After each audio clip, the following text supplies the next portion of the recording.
This is the Aussie Report. A police officer is supposed to stand between the public and the worst crimes in society. But in this case, the man accused was not outside the system. He was inside it. Luke Braden Taylor was a New South Wales police officer. He has now pleaded guilty to child abuse material offences after two investigators found links to a folder containing more than 19 gigabytes of child abuse material. Court reporting says that folder included 1,000 images described as highly depraved. This was not a random member of the public. This was a serving officer, a man trained to understand the law, a man trusted with police powers, and that is why this case cuts so deep. The investigation began through New South Wales Police Professional Standards Command. That is the internal unit responsible for serious misconduct in criminal investigations involving police. On December 18, 2024, detectives attached to Strike Force Normanville executed search warrants at 3 locations. They seized electronic devices. Taylor was arrested and taken to Castle Hill Police Station. Early reporting said police examined more than 6,000 files on a cloud storage device. At his first court appearance, even his bail conditions showed how digital this case was. Reports said he was initially restricted from using electronic devices including a television and even an electric toothbrush. That was later relaxed by Magistrate David Price. It sounded bizarre, but the point was serious. In cases like this, the device is a doorway. By November 2025, Taylor had pleaded guilty in Parramatta Local Court.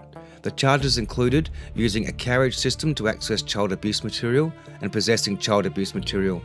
So this issue is no longer whether he committed the offences, he admitted criminal responsibility. The question is now punishment and motive.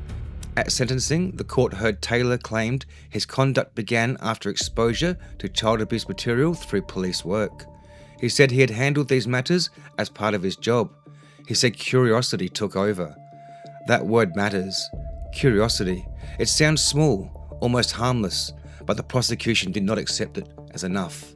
The court heard Taylor accessed a Kik chat, clicked links, and entered folders containing sexual imagery and videos involving children. Some of the children were reportedly as young as 12 weeks old. Taylor said he viewed only a small number of files. He said he deleted the app. He said he never downloaded the material. He said it was not for sexual gratification. But Crown Prosecutor Edward McGuinness pushed back. The court heard the conduct happened on 5 separate occasions across roughly 2.5 years. That is the problem with the curiosity defence. Curiosity might explain the terrible click. It does not explain going back again and again. Taylor reportedly agreed there had to be a strong desire to overcome the physical sickness he felt after viewing the material. That is the turning point, because this case is not just about what was found. It's about what a police officer knew and what he chose to do anyway. Judge Karen Robinson warned Taylor he needed to be alive to the very real possibility of custody. That was no throwaway line. Commonwealth child abuse material offences involving a carriage service can carry maximum penalties of 15 years. New South Wales possession offences can carry up to 10 years. Maximum penalties are not automatic sentences, but they show the seriousness of the crime, and Taylor's position makes it worse. Police are not ordinary members of the public when it comes to trust. They are trained, they are warned, they are given authority, they are expected to enforce the line, not cross it.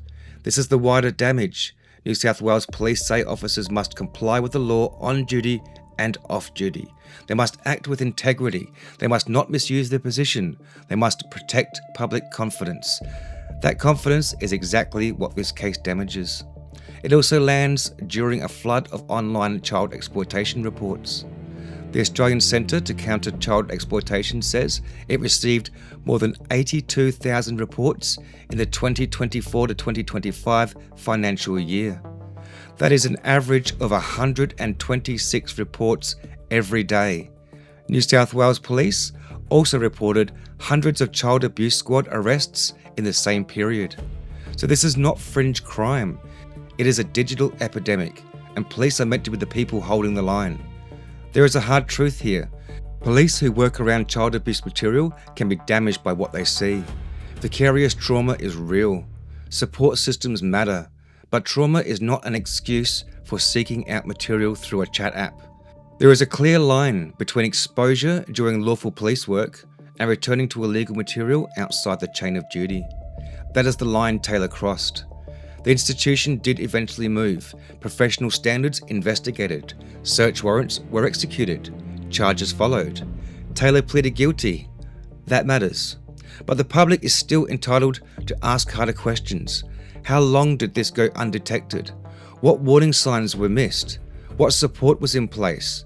And how closely are officers monitored when their work exposes them to the darkest corners of the internet? Those questions matter because this case is bigger than one man. Every time a police officer is caught in a case like this, public trust takes another hit. Victims need to believe police are safe. Families need to believe these crimes are being fought by clean hands. The public needs to believe the badge still means protection. Taylor is due to be sentenced in Parramatta District Court on June the 19th. The sentence will matter, but the judge's reasoning may matter even more. Will the court accept curiosity as context or reject it as an excuse? Will it treat his police role as a serious breach of trust? And will New South Wales Police explain what was learned from this case? Because the story is not only about 19 gigabytes, it is about the badge, it is about the breach, and it is about what happens when someone trusted to confront the worst crimes in society becomes part of the darkness himself. This is the Aussie Report.